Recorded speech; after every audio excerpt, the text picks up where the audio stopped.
Bienvenidos una vez más a Cicatrices Criminales, el canal donde exploramos los casos más oscuros y perturbadores de la historia real. Soy Isabela y hoy vamos a sumergirnos en una historia que cruzó fronteras, destapó verdades ocultas y dejó una profunda cicatriz tanto en Colombia como en Estados Unidos. Este es el caso de Valentina Tres Palacios, una joven DJ colombiana que tenía toda una vida por delante hasta que el amor se convirtió en su condena. Si este contenido les gusta, no olviden suscribirse, activar la campanita y seguirme en todas las redes sociales para más casos como este.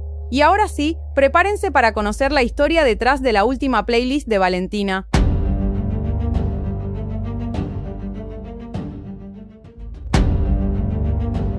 ¿Quién era Valentina? Valentina Tres Palacios tenía 23 años.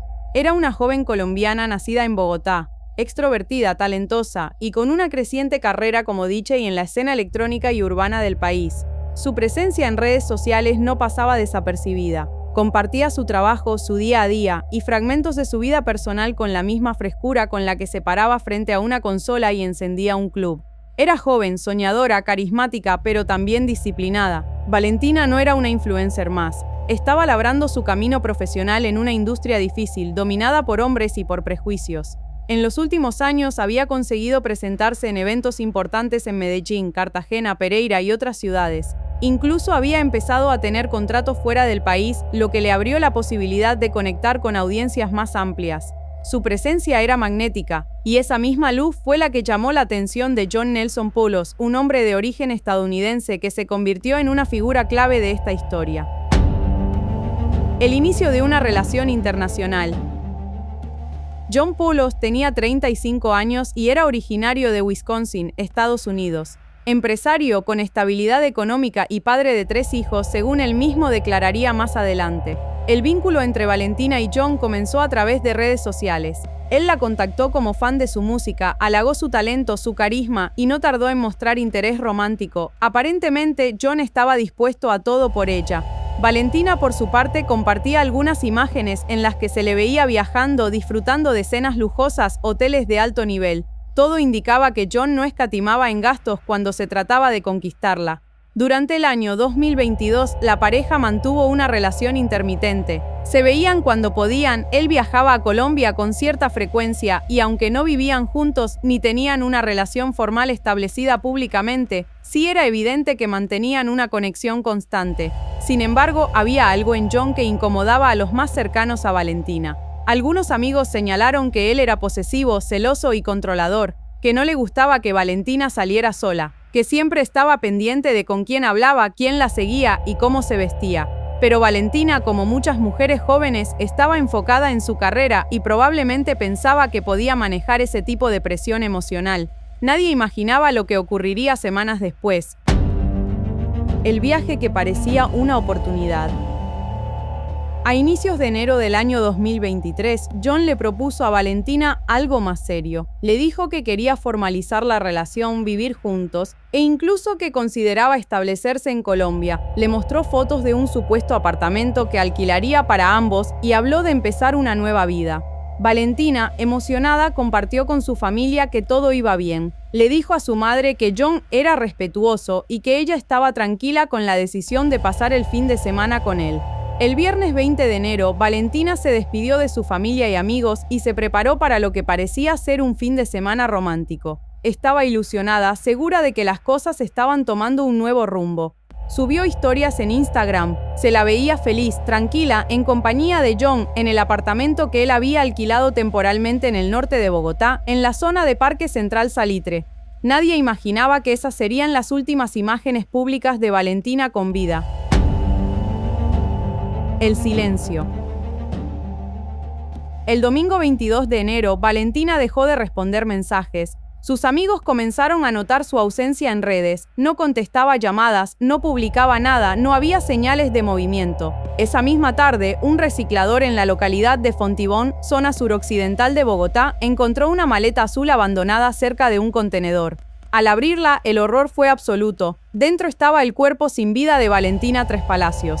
La maleta tenía rastros de sangre, estaba parcialmente cubierta. Y lo más aterrador, parecía haber sido arrojada de forma deliberada, como si no importara quién pudiera encontrarla. La policía llegó rápidamente, identificaron el cuerpo, y la noticia no tardó en estallar. Colombia entera se conmocionó. La joven DJ que apenas unos días antes había compartido una playlist en sus redes, ahora era víctima de un crimen atroz. Las preguntas empezaron a multiplicarse. ¿Quién lo hizo? ¿Dónde estaba John? ¿Qué había ocurrido durante esas horas de silencio? El hallazgo y las primeras pruebas. El 22 de enero por la tarde, el cuerpo de Valentina fue hallado dentro de una maleta azul tipo cabina, abandonada en un contenedor de basura en el barrio Los Cámbulos, en la localidad de Fontibón. Un reciclador fue quien la encontró y alertó a las autoridades. El cuerpo estaba parcialmente cubierto con una sábana. Vestía un short de mezclilla claro, un top blanco y unas medias. No llevaba identificación, no tenía zapatos. La escena era fría, devastadora. Al poco tiempo, y gracias a los tatuajes visibles, los agentes lograron confirmar su identidad. Se trataba de Valentina Tres Palacios. El impacto fue inmediato. Las redes sociales se llenaron de mensajes. Sus amigos, colegas y seguidores comenzaron a exigir respuestas. No solo por la pérdida, sino por la forma en que se había tratado su cuerpo. Como si no valiera nada, como si su vida pudiera ser desechada en una maleta. Mientras tanto, la policía comenzó a reconstruir sus últimos movimientos. El sospechoso que desapareció. La última persona que había estado con Valentina era John Pauls. Quedó registrado con ella en la entrada del edificio en el que habían pasado el fin de semana, un apartamento tipo Airbnb ubicado en la zona de Parque Central Salitre. Los vecinos declararon que los habían visto entrar y salir en diferentes momentos entre el viernes y el domingo. Las cámaras del edificio también revelaron que el domingo 22, cerca del mediodía, John salió del lugar arrastrando una maleta azul, la misma que, horas después, aparecería en un contenedor con el cuerpo de Valentina en su interior. La policía interrogó al personal de vigilancia del conjunto. Obtuvieron el registro de entrada y salida, verificaron el alquiler, y el nombre de John apareció como el único acompañante de Valentina, pero cuando fueron a buscarlo ya no estaba en el país. John Poulos había abordado un vuelo hacia Panamá el mismo domingo, poco después de abandonar la maleta. La maleta, el celular y el seguimiento digital. Los agentes revisaron el contenido del contenedor donde se encontró la maleta. En los alrededores hallaron una cuerda con la que, según el informe forense preliminar, se habría provocado la asfixia mecánica. También había restos de cabellos que coincidían con los de Valentina. El celular de la joven no apareció junto a su cuerpo, pero sí se logró rastrear parte de su ubicación gracias a datos de geolocalización. Lo más revelador fue el análisis de las cámaras del edificio, donde se ve a John bajando solo con la maleta. Posteriormente, también se recuperaron imágenes del aeropuerto El Dorado, en las que aparece caminando tranquilamente con 2 maletas y una mochila. Su destino, Panamá.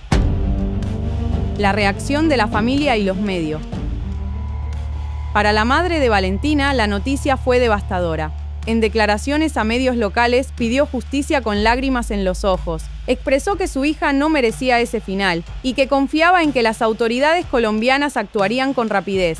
Los noticieros comenzaron a cubrir el caso de forma intensa. El nombre de Valentina se volvió viral. Su foto, sus sets como DJ, sus publicaciones en Instagram. Todo fue expuesto, comentado, analizado. Pero entre tanto ruido mediático, la familia insistía en algo claro. No queremos que esto se convierta en espectáculo. Queremos justicia. La presión social fue tan fuerte que el gobierno colombiano solicitó ayuda internacional para lograr la captura del principal sospechoso. La captura en Panamá. El martes 24 de enero, es decir, 2 días después del hallazgo del cuerpo, las autoridades panameñas lograron detener a John Poulos en el Aeropuerto Internacional de Tocumen, en Ciudad de Panamá. Estaba a punto de abordar un vuelo con destino a Estambul, Turquía, con una conexión posterior a Montenegro. La sospecha inmediata fue clara: intentaba huir del continente.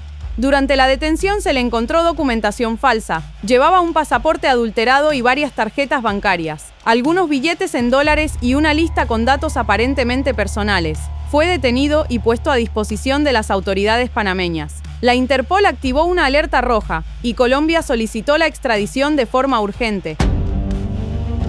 Las primeras declaraciones. Durante su detención, John negó haber cometido el crimen. Declaró que amaba a Valentina, que no sabía lo que había ocurrido y que alguien más podía haberle hecho daño. Dijo que había salido del país por miedo, afirmó que estaba siendo amenazado y que temía por su vida. Las autoridades panameñas, sin embargo, no encontraron sustento en sus palabras, y tras revisar los videos, los documentos de viaje y los antecedentes, procedieron con su retención formal. Mientras tanto, en Colombia, el caso seguía tomando fuerza. El regreso del principal sospechoso. El 26 de enero del año 2023, John Poulos fue formalmente entregado por las autoridades panameñas al Estado colombiano. El vuelo aterrizó en Bogotá bajo estrictas medidas de seguridad. Poulos descendió del avión esposado, con chaleco antibalas y escoltado por agentes de la policía judicial. Su rostro se mostraba inexpresivo, no ofreció resistencia, no emitió declaraciones y fue trasladado directamente a la URI de Palo Quemao para su presentación ante un juez de control de garantías. El país entero seguía en tiempo real cada paso del proceso. Las cámaras de medios captaban su ingreso al búnker de la Fiscalía. Las redes explotaban con mensajes de indignación. Y la familia de Valentina, rota por el dolor, pedía que se le imputaran los cargos más severos posibles. La audiencia inicial. El 27 de enero se celebró la audiencia de imputación de cargos. La Fiscalía presentó los primeros elementos probatorios contra Poulos. Videos de cámaras de seguridad que lo mostraban saliendo del apartamento con la maleta azul. El contrato de alquiler del inmueble, a su nombre. El itinerario de viaje con salida del país el mismo día del crimen. Evidencias encontradas en la maleta, incluyendo cabello y fluidos que correspondían a Valentina. Una cuerda hallada junto al contenedor con residuos que coincidían con los encontrados en el cuerpo. La causa de la muerte fue confirmada como asfixia mecánica violenta por estrangulamiento. El dictamen forense señaló que había lesiones en cuello, rostro y tórax. El cuerpo presentaba además signos de haber sido introducido a la fuerza en un espacio reducido. El fiscal fue contundente. Este hombre no solo le quitó la vida a Valentina, la trató como un objeto desechable. Intentó borrar su existencia. Poulos, por su parte, se declaró inocente. Su defensa intentó argumentar que no existía una grabación directa del hecho, que no se lo veía cometiendo el acto, y que las pruebas eran circunstanciales. El juez consideró que existían suficientes elementos para vincularlo a proceso. Ordenó su detención preventiva en la cárcel La Picota de Bogotá. El caso entraba oficialmente en fase de juicio penal. Las pruebas digitales. Una parte clave del caso fue la recolección de pruebas digitales. Los investigadores lograron recuperar geolocalización del celular de Valentina y John, mensajes intercambiados durante el fin de semana, grabaciones en hoteles y tiendas cercanas, imágenes de cámaras del aeropuerto, movimientos bancarios y reservas realizadas desde su cuenta. Además, el historial de búsquedas de Poulos incluía términos preocupantes: cómo deshacerse de un cuerpo, cómo borrar registros de una tarjeta SIM, países sin extradición con Colombia. La Fiscalía concluyó que John había planeado su escape con anticipación. Incluso había comprado un boleto de avión para Turquía con escala en Panamá, y había reservado alojamiento en Montenegro, un país sin tratado de extradición con Colombia.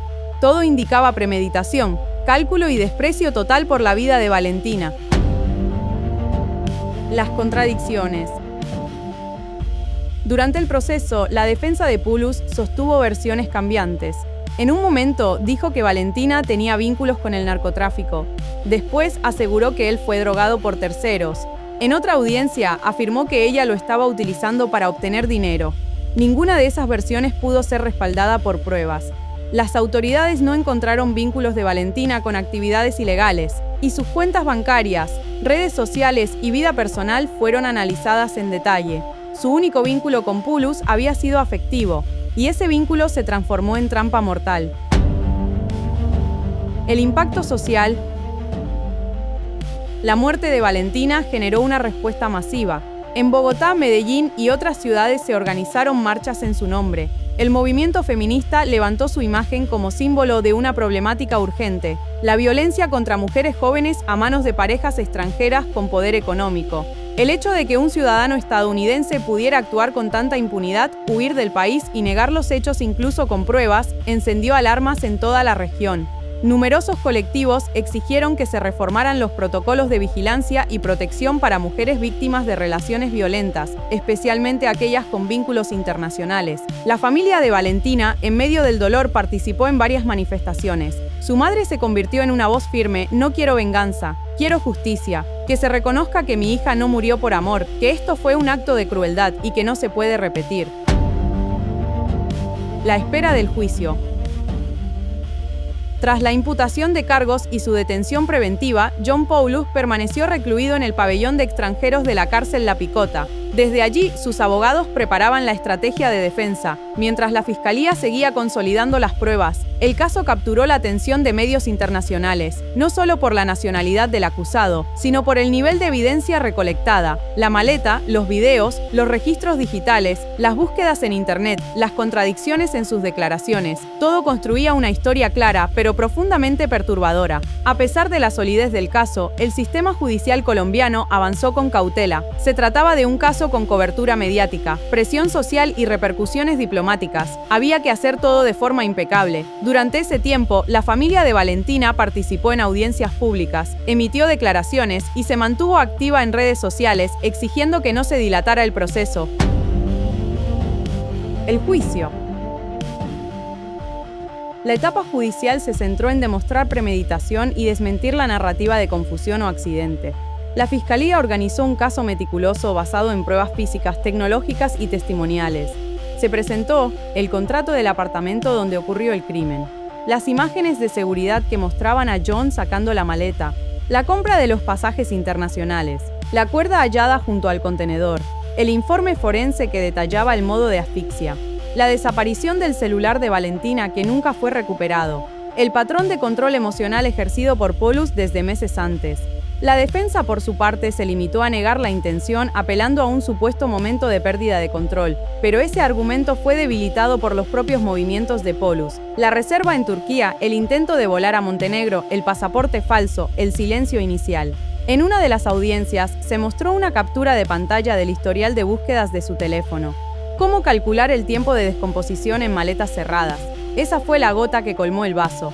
El tribunal lo encontró culpable del delito de feminicidio agravado. El veredicto fue leído en audiencia pública y la sentencia fue clara: 43 años y 6 meses de prisión sin derecho a beneficios. Las palabras finales de la madre. El día de la sentencia, la madre de Valentina estuvo presente en la sala. Escuchó en silencio cada palabra del juez y cuando se confirmó la condena, cerró los ojos y dijo: «Mi hija no regresará». Pero al menos se hizo justicia. Ella tenía toda una vida por delante. Era música, era alegría, era luz. Que nadie olvide su nombre, que nadie normalice el silencio. Sus palabras fueron replicadas en miles de cuentas en redes sociales. Valentina se convirtió en un símbolo de la lucha por la justicia para mujeres jóvenes, y su nombre fue recordado en eventos, marchas y campañas durante todo el año. Valentina Tres Palacios tenía 23 años, tenía talento, proyección, carisma y un futuro prometedor. Era una mujer independiente, creativa y confiada. Nunca imaginó que la persona que decía amarla sería quien acabaría con su vida. Este no es solo un crimen, es el reflejo de un problema profundo, la obsesión disfrazada de amor, el control presentado como protección y la violencia escondida detrás del afecto.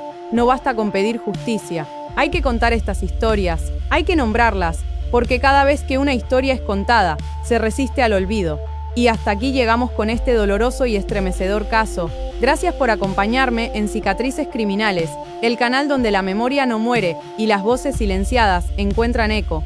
Si este contenido te pareció valioso, no olvides suscribirte, activar la campanita y compartir este video. Aquí arriba puedes ver más casos como este, y abajo están mis redes sociales por si quieres seguirme para más contenido exclusivo. Nos vemos en el próximo video. Si te atreves a seguir explorando las historias que dejaron cicatrices criminales para siempre.